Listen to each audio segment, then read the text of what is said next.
Bismillah. Assalamualaikum warahmatullahi wabarakatuh.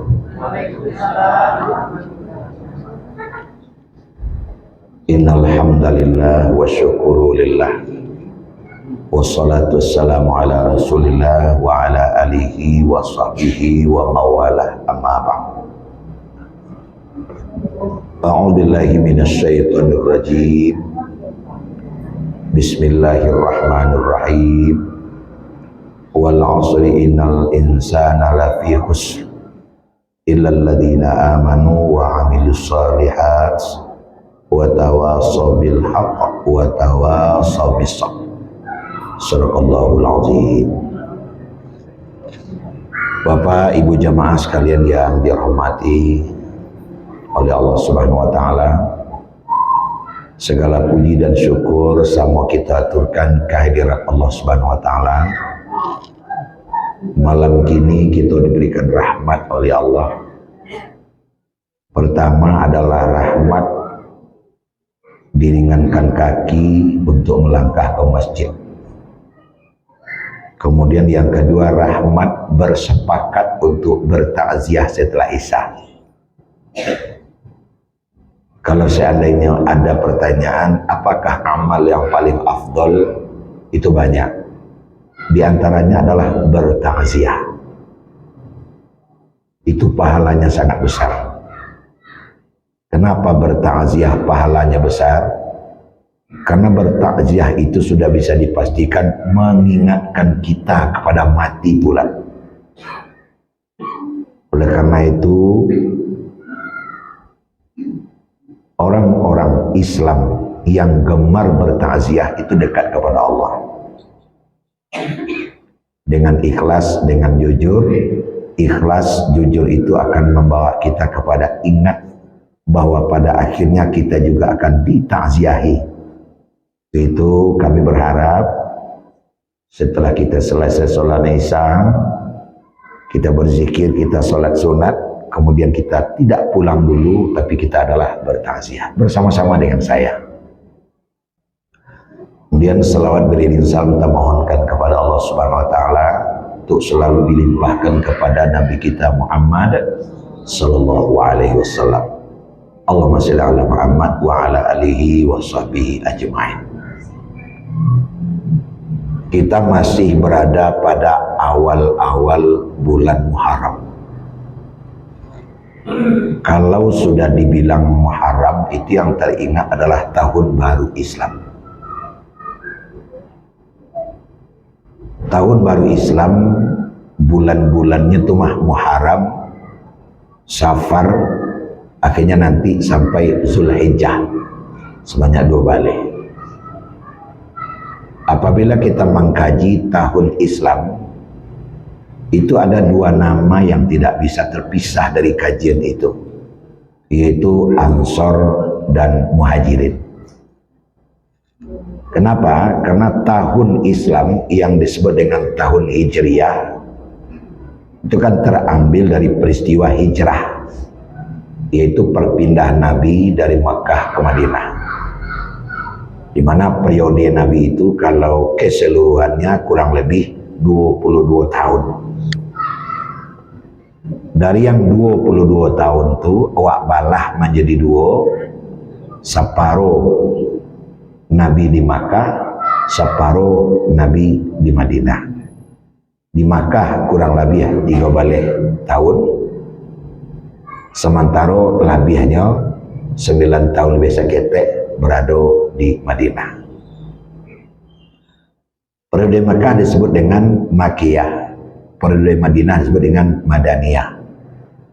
Yang membedakan atau membatas kedua periode itu adalah suatu peristiwa, itulahnya hijrah.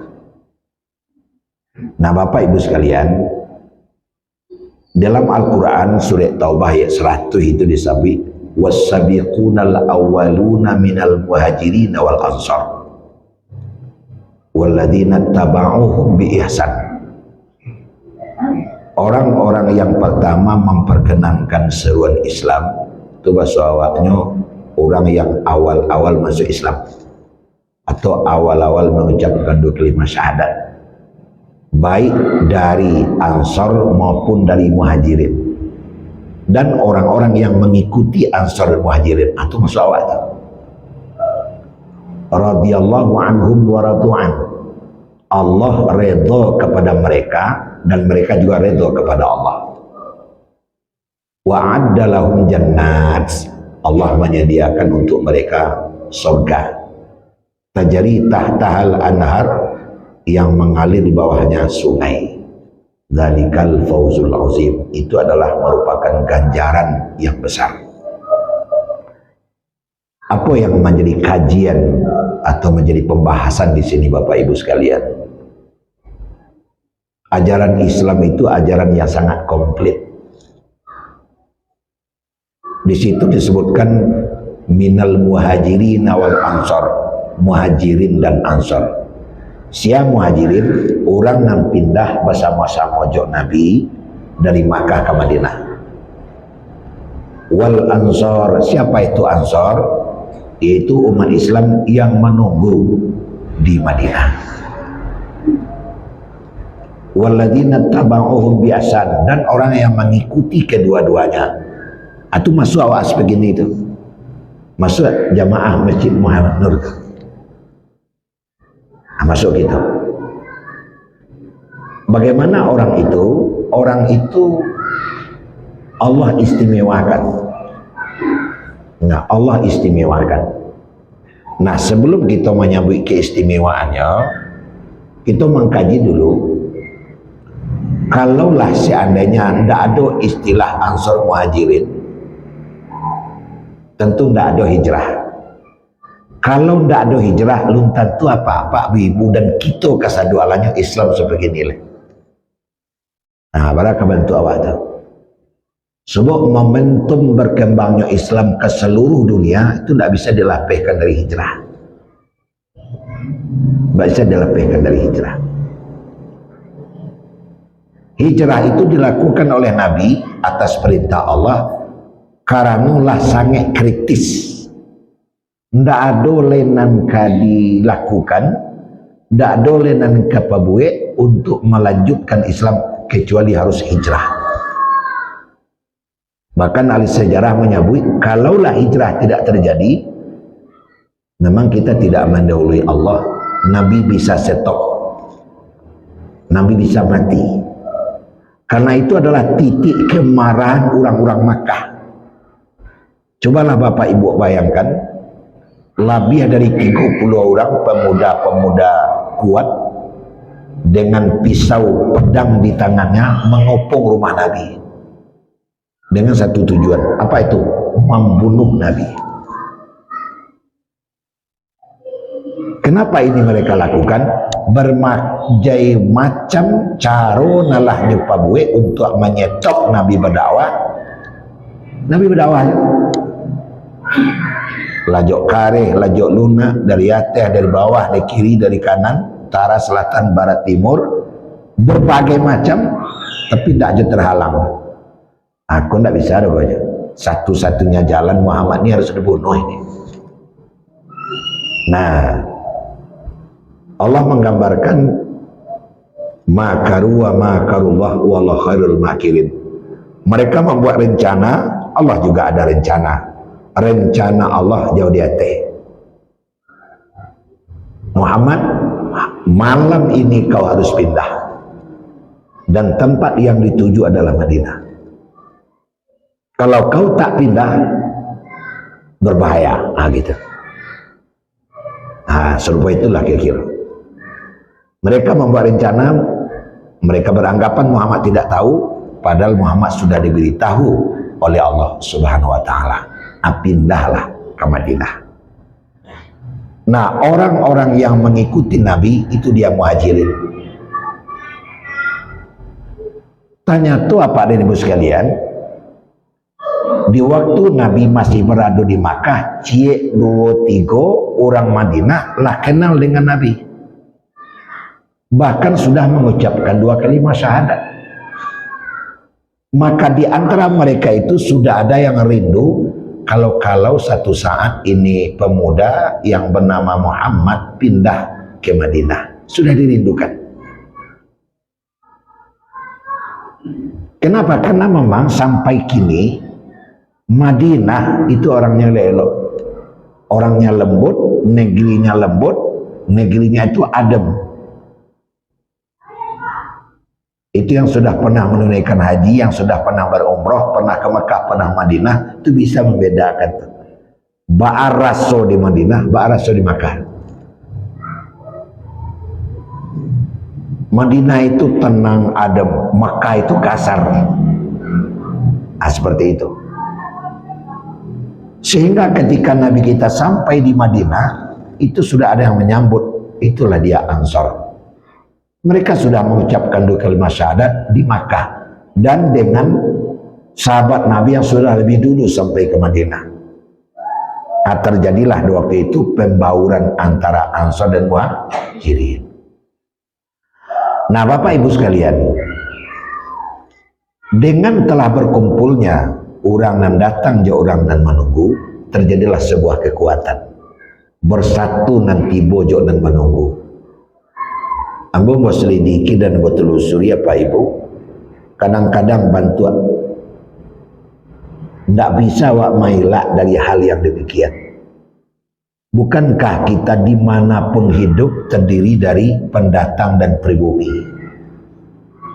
Bahkan dalam komunitas masyarakat kecil sekalipun itu ada orang Ansor Muhajirin. Di rumah umpamanya.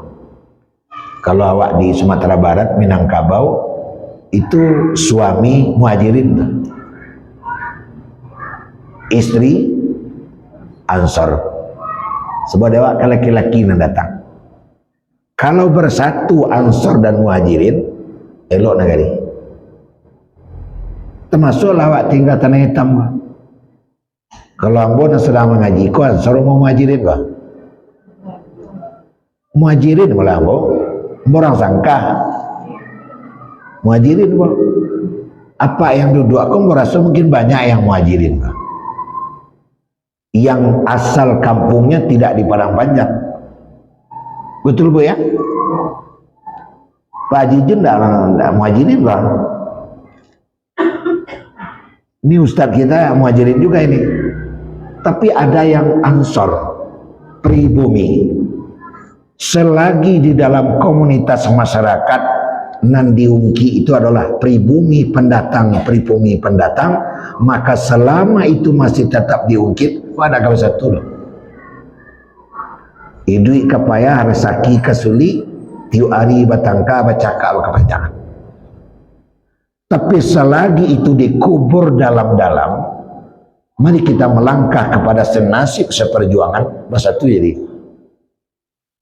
Sebab kalau kali kaji-kaji tidak kabar apa semua dia orang Ansor. Nah, jadi Ansor Muhajirin nan datang dari Makkah disambut dek kawan yang berada di Madinah bersatunya, maka terjadilah sebuah kekuatan yang bukan main. Nabi kita Muhammad sallallahu alaihi wasallam sampai di Madinah iku banana di karajonya dulu mempersatukan Ansor dan Muhajirin. Apa yang diperhubungkan oleh Nabi? Hati mereka diikat oleh satu tali yang sangat kuat dan tak akan mungkin putih, namanya iman. Seiman itu di atas segalanya. Tidak berlebih Ansor dari Muhajirin, tidak berlebih Muhajirin dari Ansor, tapi yang menyebabkan kita lebih dan kurang itu adalah iman dan amal. Tapi kalau masih menjadi pedoman dan menjadi ketentuan serta menjadi pertimbangan berat yang satu ini, orang asa orang datang, iyo itu julah karajo sampai kiamat. Nah itu jadinya. Nah makanya di waktu itu Nabi kita Muhammad sallallahu alaihi wasallam bersama dengan para sahabat sampai di Madinah, perbuatan pertama yang dilakukan oleh Nabi adalah yang dalam sejarah disebut dengan ta'akhi.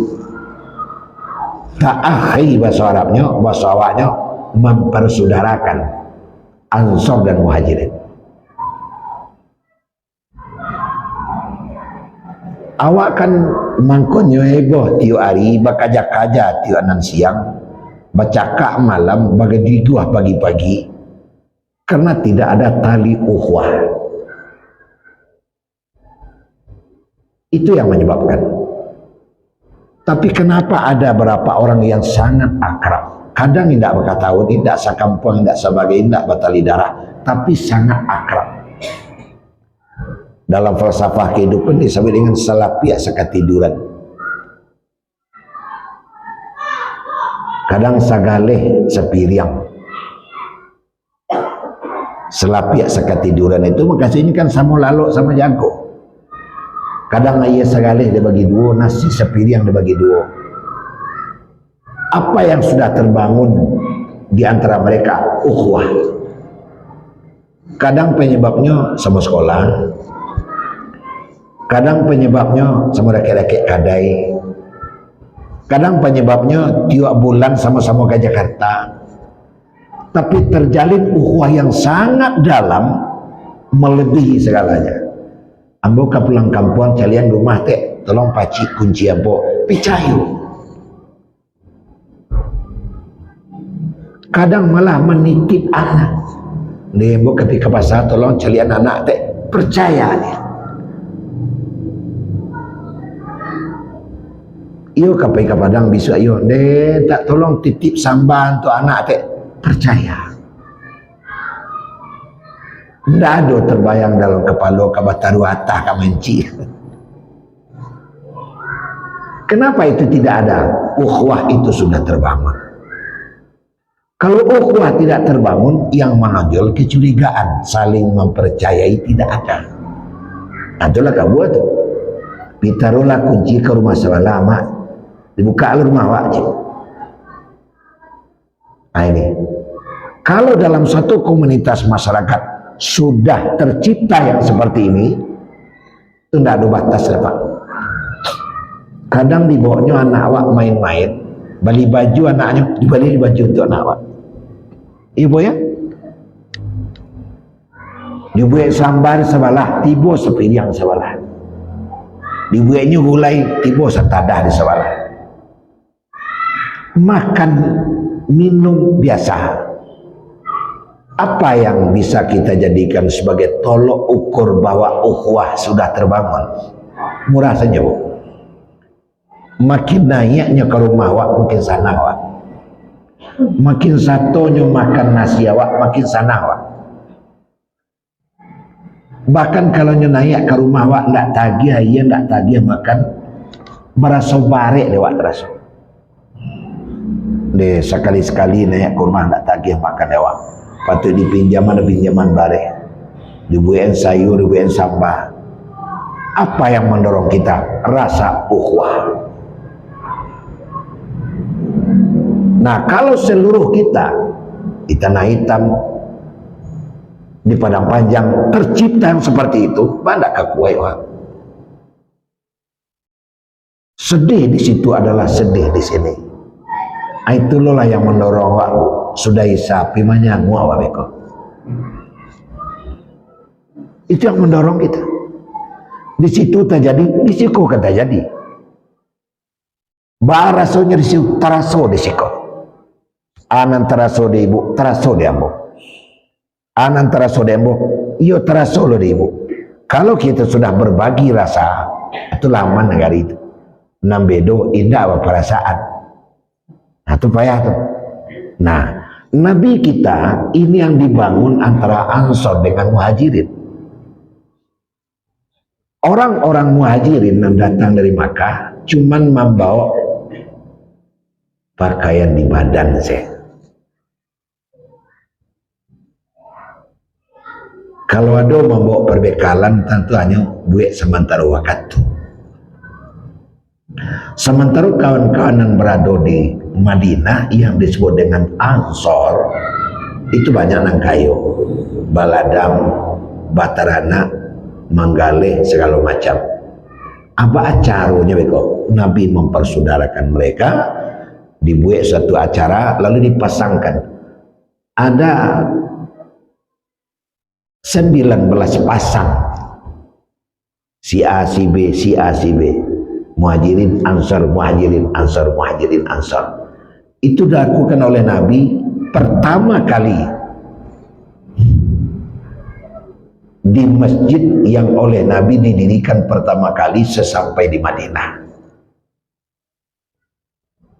Acara itu dimulai oleh Nabi setiap zuhur,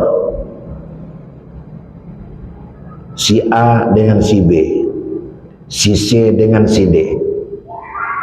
Persaudaraan yang dibangun oleh Nabi menjadi persaudaraan samojo saudara kandung. Dan yang paling menonjol itu di dalam sejarah adalah persaudaraan Ansar Muhajirin yang dilakukan oleh Nabi. Seorang muhajirin bernama Abdurrahman bin Auf, sedangkan seorang Ansar bernama Sa'ad bin Rabi'. Setelah selesai acara persaudaraan, wahai Abdurrahman bin Auf, saudaramu adalah Sa'ad bin Rabi'. Selesai. Setelah selesai, Abdurrahman bin Auf memanggil Sa'ad bin Rabi', dibawa ke sudut masjid. Wahai saudaraku Abdurrahman bin Auf, kecek sangat orang Ansar. Kita oleh Rasul dipersaudarakan. Kita tidak punya hubungan tali darah, kenal pun tidak selama ini, tapi Rasul sudah mempersaudarakan kita.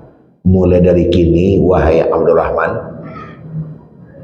apa yang saya miliki juga kamu memiliki. Dengan baca dalam sejarah itu saya punya 4 bidang ladang korma, 2 bidang milikmu, 2 bidang milik saya. Langsung saya bagi aja. Saya punya 200 ekor onta, 100 milikmu, 100 milik saya. Lalu kita pelihara bersama. Saya punya 16 jubah. Jubah kok, baju kadang tuh. 8 milikmu, 8 milik saya. Dan kita akan olah dan kita akan hidup bersama. Kok awak lah umpamanya orang datang, ada seorang pribumi atau orang nama nunggu awak, elok bantu tu kawak, agak jawab. Alhamdulillah, awak tulak tu awak terima. Karena awak ada sangat butuh tentu awak terima. Abdurrahman bin Auf, kok Pak Ibu ndak orang bodoh, nyu orang kayu, nyoba toko, nyoba ladang, nyoba taranak, bapitik, tapi di Makkah. Keluarganya belum ada seorang pun yang bersyahadat. Anaknya, keponakannya, istrinya ndak mau bersyahadat, tapi demi iman nyo tinggalkan sadonyo, nyo mengikuti Rasulullah. Sehingga anak laki di badan saya nadonya. Nah, ternyata Bapak yang dibagi atau yang ditawarkan kepada Abdurrahman bin Auf al-Rabi' bukan hanya itu saja. Bukan hanya ladang, bukan hanya onta, jubah, tapi ada yang tidak masuk akal. Saya punya 4 orang istri. Nah, tapi Nabi ini, kok tidak bagi 2 nampaknya no? Nanti keempat-empatnya saya bawa ke masjid. Kau pilih salah satu. Kalau lah disuruh memilih, condong mato, condong selero, kan sama saja. Buya, ya. Tidak kemungkinan mau tidak itu doh. Nanti keempatnya saya bawa ke masjid, kau pilih salah satu. Saya akan ceraikan. Dan setelah idahnya habis, kau nikahi secara Islam. Kau awak Pak Nadir kulah Abdurrahman bin Auf, ajawe awak kayak itu Pak.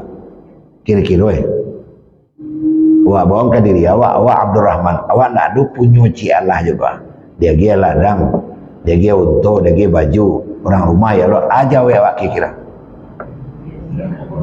Enak aja jale awak.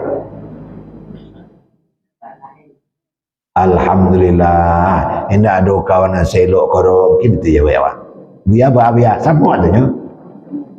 Tapi Abdurrahman akalnya, pangananya tidak sama dengan pangana kita. Apa jawabannya Bapak Ibu? Rupanya orang kelok cik, rancak cik. Wahai saudaraku Sa'ad bin Rabi', Cahaya keikhlasan memancar dari mukamu. Aku sangat beruntung mendapat saudara seperti kamu. Selama ini aku hidup belum pernah aku menemukan teman sebaik kamu. Dalam pengana Sa'ad bin Rabi', aku itu mohon mah, itu aja. Tapi wahai saudaraku, aku tidak mau kehadiranku di Madinah mengganggu kehidupanmu. Kalau kau memang menganggapku sebagai saudaramu, pinjamkan saya uang 40 dinar. Pinjam loh ya. Kemudian kau bawa aku ke pasar Madinah yang ramai, tinggalkan aku di situ. Nyopa dagang ulung kau, saudagar pintar. Pinjamkan aku uang 40 dinar, bawa aku ke pasar Madinah yang ramai, tinggalkan aku di situ. Aku jawab, kok tunggu dia waktu lu tentu itu ke jawab. Bandang terima saya itu aja kawan-kawan. Hanya itu saudaraku, iya. Kalau memang itu kehendakmu, aku akan pinjamkan uang 40 dinar dan aku akan bawa kau ke tempat atau pasar yang ramai. Pinjam tipe pula. Menghilanglah beberapa hari Abdurrahman bin Auf dan dia mulai memainkan perannya menjadi pedagang di kota Madinah. Nyobali di ujung tuh nyojua siko. Nyobali siko nyojua di situ. Ada sejarah sumber menyebutkan dia menghilang selama 60 hari. Kan 2 bulan kali. Hari yang ke-61 dia hadir lagi di majelis Rasulullah. Assalamualaikum. Waalaikumsalam. Ana Abdurrahman bin Auf hadartu. Ya akhi, saya adalah Abdurrahman, sekarang saya hadir lagi. Aina zahabta, kemana saja kau pergi selama ini wahai Abdurrahman bin Auf? Ambo manggalih Rasulullah. Saya sudah dipinjami modal oleh saudara saya Sa'ad bin Rabi' 40 dinar dan saya sudah kembalikan uang itu. Kau sianang bawa ogah rupanya di tangan kidanya lah dupa dusi nama gayu. Ina wicen teh. Wicen tah. Ini siapa yang kau bawa? Ini istriku Rasul. Bilang bini. Orang jadi apa namun tak payah merah. Bilang bini. Seminggu yang lalu Rasul saya mempersunting seorang gadis Ansar. Inilah istriku. Nah Bapak Ibu sekalian, ini sangat terukir di dalam sejarah yang titik lokusnya bukan masalah pemberian-pemberian, tapi kepekatan ukhuwah, kedekatan hubungan yang dibangun oleh Rasulullah. Sehingga antara Ansar dan Muhajirin itu hidup bersama, saling bahu-membahu, tolong-menolong. Menjadi sebuah tatanan masyarakat yang sangat kuat. Ke bukit sama mendaki, ke lurah sama mendurun. Iyo mayuat, tolong menolong, lapang melapangi. Nah kita ketahui ini tergambar dengan baru Nabi sampai di Madinah. Madinah turun Madinah namanya lepak. Yasrib namanya baru. Namanya bu? Yasrib. Adalah sebuah kampung, belum seperti Padang Panjang, hanya sebuah kampung saja, cuman agak ramai penduduk begitu saja. Yang banyak cuman kebun-kebun korma. Tapi setelah 2 tahun sampai Nabi di Yasrib atau hidup bersama di Yasrib, orang tidak menyebut Yasrib lagi. Orang menyebut dengan Madinatun Nabi, Madinatun Nabi. Madinah dalam bahasa awaknya kota. Jadi kota Nabi. Kenapa orang menyebut dengan kota Nabi? Karena sudah banyak begitu perubahan yang terjadi sejak adanya Rasulullah. Baik dari segi hubungan sosial kemasyarakatan, masalah ekonomi, kerjasama, keamanan dan sebagainya. Itu meningkat drastis. Karena adanya Rasulullah. Sehingga orang menyebut Madinatun Nabi. Kata-kata Madinah itu adalah bahasa Arab yang terjemah di dalam bahasa awak kota. Tapi akar kata Madinah itu 2 bahasanya. Madun, dinun. Madun arti dalam bahasa Arab ekonomi, benda, material ekonomi. Dinun agama. Jadi Madinah adalah sebuah kota atau sebuah tempat tinggal orang banyak yang ekonomi dan agamanya kuat. Itu masih disebut dengan Madinah. Jadi di mana-mana kota itu ekonominya kuat. Karena perputaran ekonomi itu adalah ciri kota. Orang hidup dengan peredaran uang, dengan bakecimak, bakacamuk, itu orang hidup di situ, di celah-celah. Terjadi peredaran piti, di mana piti itu tinggal, ada manfaat. Pindah kemari, ada manfaat. Pindah kemari, ada manfaat. Sehingga terjadi kehidupan, ekonomi rancak, dan agama pun semarak. Itu kepemimpinan Rasulullah. Jadi Bapak Ibu sekalian, ternyata para ahli sejarah menyebutkan antara ekonomi dengan agama itu harus sejalan. Sembayang khusyuk kalau parik kanyang. Kalau parik berbunyi, tangan takabir diangkat kateh galang-galang takabir lo dalam parik, tak khusyuk sembayang. Allahu Akbar. Yang galang-galang dalam. Atu mata lu nalinang. Pas dulu telok tagak leh. Makanya dalam agama kita, kalau kita lapar, kemudian waktu sholat masuk, yang lebih dulunya apa? Makan lu. Itu kan sederhananya. Dari sisi lainnya apa? Ekonomi sangat menentukan. Nah itu yang dipupu oleh Nabi. Ini tergambar dengan sebuah cerita dan kisah yang sangat menarik Bapak Ibu. Nabi menemukan seorang petani menikahkan korma. Diperhatikan oleh Nabi. Paja aku kira meknya nikahan korma. Sebelah bawah korma yang buahnya manis, tapi seketika berbuah, buahnya tidak berapa. Nyopangke, nyosambuang jok korma yang buahnya lebat tapi tidak manis. Dengan dikawinkannya, maka berbuah lebatlah korma dan manis. Kemari cik Nabi, kau bang pak kawin-kawinan kau. Hanya begitu Rasul, kau di bawah kau kormanya manis sangat kok. Tapi buah cik buahnya. Sedangkan nanti kalau buah sangat labek cuma kurang manis. Mau ambil sebelah kata untuk labeknya, mau ambil sebelah kawan untuk manisnya.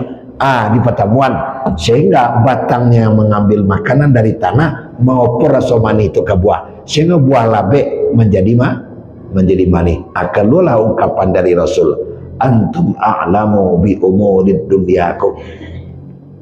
Ternyata untuk yang seperti ini kamu lebih pintar dari saya. Nah, dengan didorong oleh Nabi, apakah ilmu ini tidak kamu sampaikan kepada teman-teman dan saudaramu? Tidak Rasul, sampaikan kepada teman-teman dan saudara-saudara. Nah, dengan dikelola oleh Nabi, dikembangkan ilmu itu seluruh Madinah. Maka menanam korma manis berbuah lebatlah orang di mana-mana di Madinah. Perekonomian Madinah menjadi rancak. Itu satu poin. Kemudian yang kedua, karena begitu rancaknya roda perekonomian berjalan lancar, agama begitu mantap, kejujuran, keadilan, kemerataan, kan begitu, tertera semikian di Madinah, sehingga itu masyarakat rancak. Ini kalau hanya orang kayo seorang saja, orang miskin di Pabia, itu cilok namanya, maliang namanya aja dia. Tapi kalau orang kaya mau berbagi, hidup sejahtera jadinya. Akan itu yang namanya keadilan. Akan seperti itu. Akibatnya apa dan Ibu? 5 tahun Nabi di Madinah. Tadi kan 2 tahun, tambah 3 tahun lagi. Orang tidak menyebut lagi dengan Madinatul Nabi, nabinya hilang, menjadi Madinatul Munawwarah. Sampai gini. Madinatul Munawwarah, Madinah yang cemerlang, kelihatan dari jauh. Jadi Madinatul Munawwarah, nama yang dipakai hari ini, itu sudah terjadi sejak 5 tahun Nabi pindah ke Madinah. Kalau Mekah apa? Makkah al-Mukarramah. Kalau Madinah Munawwarah. Itu sejak Nabi 5 tahun sampai di Madinah. Apa artinya Munawwarah? Kelihatan dari jauh. Apa yang menyebabkan Madinah kelihatan dari jauh? Hanya begitu. Samanya Padang Panjang kok terkenal ke seluruh Republik Indonesia. Pada kota-kota ketek deh. 23 kilo bujo sangkanya. Karena ada sesuatu yang unik di situ. Walaupunnya ketek, tapi unik. Sehingga Padang Panjang terkenal. Serabi Mekah kan itu. Payawa ke Kalimantan, kalau sabi Padang Panjang, tahu orang. Pihak kau Sulawesi, tahu orang. Apalagi kalau hanya Sumatera saja, tahu orang. Apanya yang unik? Serabi Mekahnya. Ada diniyahnya, ada tawalibnya, ada kaumannya. Itu yang membuat jadi terkenal. Masing-masing itu membuat jadi populer oleh karena ada yang unik di sana. Akan seperti itu. Nah, Madinah menjadi Munawwarah, populer di Romawi. Apa yang menjadi populer? Ini Bapak Ibu. Di samping perekonomian dan agama, yang sangat jadi perhatian di masyarakat di situ adalah pada waktu itu keamanan, kekuatan tentara. Nabi paslah masuk tahun yang kelima itu telah membentuk komunitas tentara pertahanan keamanan. Pertahanan keamanan. Oleh karena Nabi lah kuat, di dalam sejarah dibaca, Nabi telah memiliki kekuatan tentara sebanyak 10.000 tentara. Kan banyak tuh.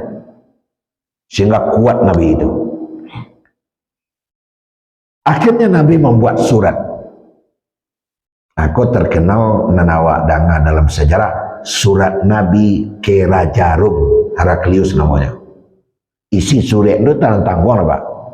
Ini tergambar oleh kita kekuatan Nabi jadinya. Isi suratnya, wahai Heraklius, aslim taslam, masuklah kau ke dalam Islam, kau akan selamat. Kan sederhana saja. Tapi kalau dalam itu tidak sederhana terus. Kepala negara atau seorang raja berkirim surat ke raja lain menyuruh pindah agama, itu tidak persoalan kecil itu. Dikirim surat dari Pak Jokowi ke Joe Biden, Joe Biden masuk Islam lah. Kira-kira tanggapannya? Bukan main itu. Tidak gampang tuh. Itu masalah privat itu. Tapi Nabi melakukan itu. Apa yang terjadi Pak? Banyak sahabat yang menyesalkan perbuatan Nabi. Kok Nabi Muhammad alun apa buik Pak? Sementara di Rum apa yang terjadi di waktu itu Pak? Raja Rum di waktu itu tadi sudah dibilang Heraklius. Heraklius ko ayahnya bernama Pokas. Pokas ko berkebangsaan Yahudi, masuknya ke agama Nasrani, agama Kristen, sawak. Maka seluruh rakyatnya nyopaksa masuk Kristen. Siapa ndak nama masuk Kristen nyok aja, nyok kurung, nyok penjaruan, matinya. Gagasannya ditaruhkan di anaknya Heraklius. Ditaruhkan di anaknya. Malah anaknya lebih kejam. Kalau di ayahnya nanda nama masuk Nasrani nyok aja, di anaknya ndak. Siapa yang tidak mau masuk dibunuh. Woi, ratusan orang telah dibunuh, ndak mau menukar akidah dari Yahudi ke Nasrani.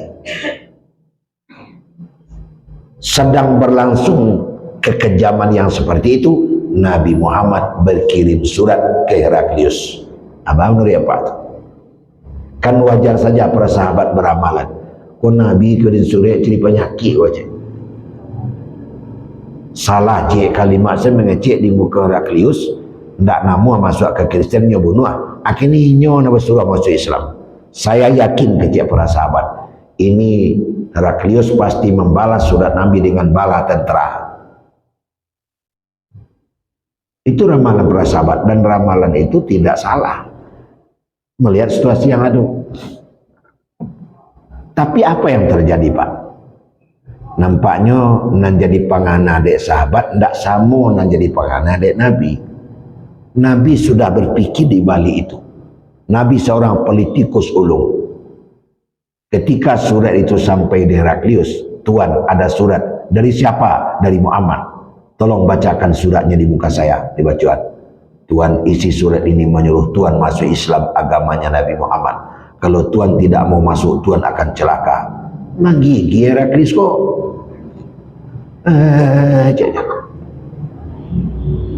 Kenapa Tuan ketakutan? Litan turik kalian. Ini pancingan ini. Muhammad berani membuat surat ini karena kekuatannya sudah berpuluh kali lipat di atas kekuatan kita. Tidak akan mungkin orang berani nyuruh saya pindah agama kalau dia tidak orang sembarangan. Laba bayu aja. Nabi itu yang ditangkap, cerdas Nabi. Jadi bahan rancak Tuan, kumpullah menteri-menteri lah, mandorapek kabinet wak selantar aja. Kumpulkan menteri-menteri. Tuan-tuan, ini surat sudah datang dari Muhammad. Ini berbahaya untuk kita. Dimakan amak mati, tidak dimakan ayah mati. Jadi bagaimana caranya Tuan? Tidak ada jalan kecuali harus minta berdamai dengan Muhammad. Maka saya perintahkan anda berangkat ke Madinah besok. Tunjuklah sebanyak 6 balai ulang pendeta. 16 orang pendeta Nasrani diikuti oleh rombongan dan tim yang lain. Bantu orang rumah Pak Ma'ruf Amin kemari ke Batang Karaminya tu. Nah, datang seorang mengikutnya entah ke banyaknya. Semua dia itu. Tujuan adalah untuk minta damai. Mudah-mudahan kita bisa berdamai dengan Muhammad. Ketakuinnya. Nabi lah tahu itu kata jadi. Dia sahabat pikiran pendek dan tabayang terus. Maka berangkatlah mereka menuju Madinah. Nabi sudah diberitahu Muhammad, ini ada tamu mau datang dari Rum. Jumlah mereka 60 orang semua. Maka Nabi menyambut mereka dengan sangat meriah. Sementara Raja Heraklius kepada yang 16 tambah pengikut jumlah mereka 60 telah berpesan, kalian harus berangkat besok. Apapun yang dilakukan oleh Muhammad terhadap kalian harus kalian tanggung. Walau kalian akan dibunuh. Sebab kalau kalian takut dibunuh, anak mau berangkat dan membunuh kalian. Nah, itu makanya dimakan ayah na mati. Tidak dimakan induk na mati. Ala banyak ala nama manggil bininya. Jus, yaudah kau ndak balik ada le jago anak le lo. Jangan capek na udah dia ganti aja. Ada nama manggil anak bilang kadang, man, yo pak, kau yang ndak balik abak le jago amak le lo. Ada yang ketek-ketek asawah anak di situ tuntuang. Apara anak dekat 2 jam tuntu dia macam-macam lah. Berangkat mereka. Apa yang terjadi Pak? Di luar dugaan. Hari Minggu mereka pagi sudah sampai di Madinah. Mulai dari gerbang sampai ke pintu Masjid Madinah, Masjid Nabawi itu di gerbang karpet untuk menyambut tamu. Wahai saudara-saudara kami yang baru datang dari Rom, Najran, ibu kota Romawi, silakan datang. Silakan menuju tempat yang sudah kami sediakan. Disambut. Jadi kecek ketua pendeta, kecek Raja Heraklius Muhammad itu orang bagak, orang kejam. Kok rancak sambutan nampak? Tuan-tuan yang baru datang, kalau haus silakan minum air sudah kami sediakan. Kalau lapar silakan makan, makanan sudah kami sediakan, dan beristirahatlah dulu. Ada yang mengecek, nyu itu dah mah, digihnya makan ganyang-ganyang, satu bunuhnya alih, macam-macam lah. Kata kuat. Akhirnya ada seorang yang berpikir, mana yang Muhammad ini? Nak mau doa, tanya cik, mana Muhammad? Itu Muhammad Tuhan. Oh itu nama Muhammad. Kok tidak berbeda ya pakaiannya? Pakaian Muhammad sama. Sementara rahib-rahib atau pendeta-pendeta kura datang dengan berpakaian kebesaran. Muhammad biasa saja. Anta Muhammad? Naam, saya Muhammad. Raja kami berkata, kau kejam. Tapi kami lihat di tubuhmu tidak ada tanda-tanda kekejaman. Apa jawab Nabi? Saya tidak orang kejam. Saya orang baik. Belum seekor nyamuk pun dibunuh oleh tangan kanan saya ini. Kok saya dibilang kejam? Jadi kau orang baik Muhammad? Iya, saya orang baik. Ala mulai yakin. Ayo dah elok mah. Malah yang kalau kanya awak makan dibunuhnya oleh itu. Akhirnya oleh karena Muhammad mengatakan dia orang baik, nyosorong lo barangnya. Deh Muhammad, kalau kau memang orang baik, biasanya kami pukul 9 hari Minggu kok sembahyang kok. Ada ndak gereja di Madinah? Nyosorong barangnya. Kalau gereja tidak ada di Madinah. Tapi kalau tuan-tuan ingin sembahyang, silakan pakai masjid saya di waktu itu. Nah, dipakainya masjid, teras-teras masjid. Nah, setelah tuan beribadah, tidak usah ngomong dulu, istirahat dulu. Besok pagi baru kita bercerita. Sembayangnya nyanyi-nyanyi, saya tanya. Setelah makanlah minumnya, berkembanglah cerita. Eloknya. Kecil rajonya, kejam biasa, elok badannya cik.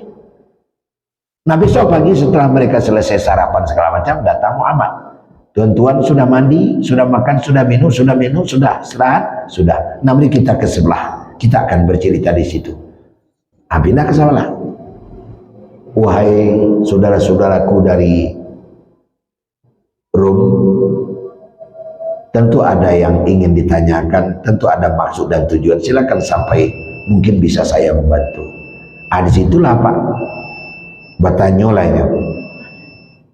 Tidak ditanyanya masalah apa lah dok? Masalah sore itu. Nah lainnya tanya. Kami adalah orang-orang Nasrani.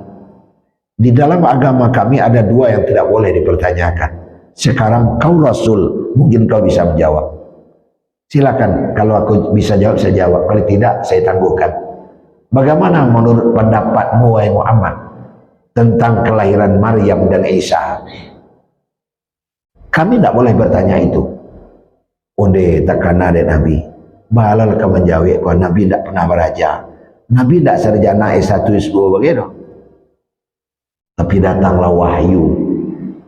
Sehingga tidak ada gayon, tidak bersawi, tidak ada katun, tidak berjawab. Tergambar saja oleh Nabi. Tuntas jawaban. Itulah yang menjadi asbabun nuzul surah Ali Imran ayat 1 sampai ayat 100.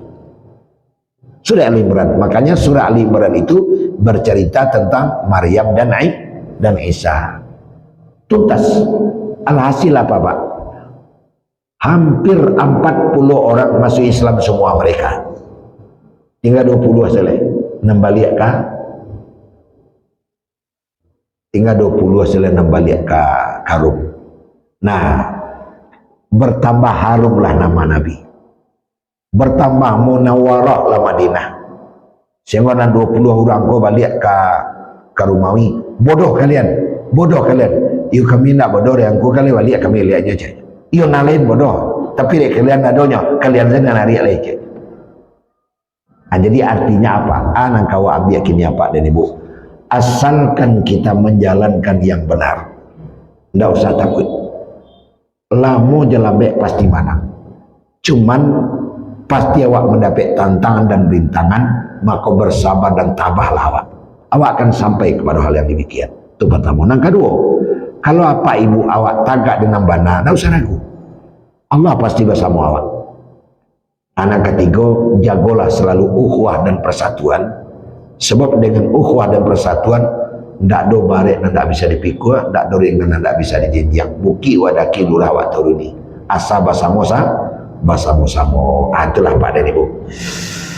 Dia lah terangnya orang azan, tentu kita marantilai. Nah sesuai janji dan Ibu padam nadi ukhuwah. Setelah kita sholat Isya, kita segera pergi bertakziah bersama-sama contoh takziah yang kita lakukan akan menjadi si tawasi dingin bagi si tuan rumah yang sedang timpa musibah.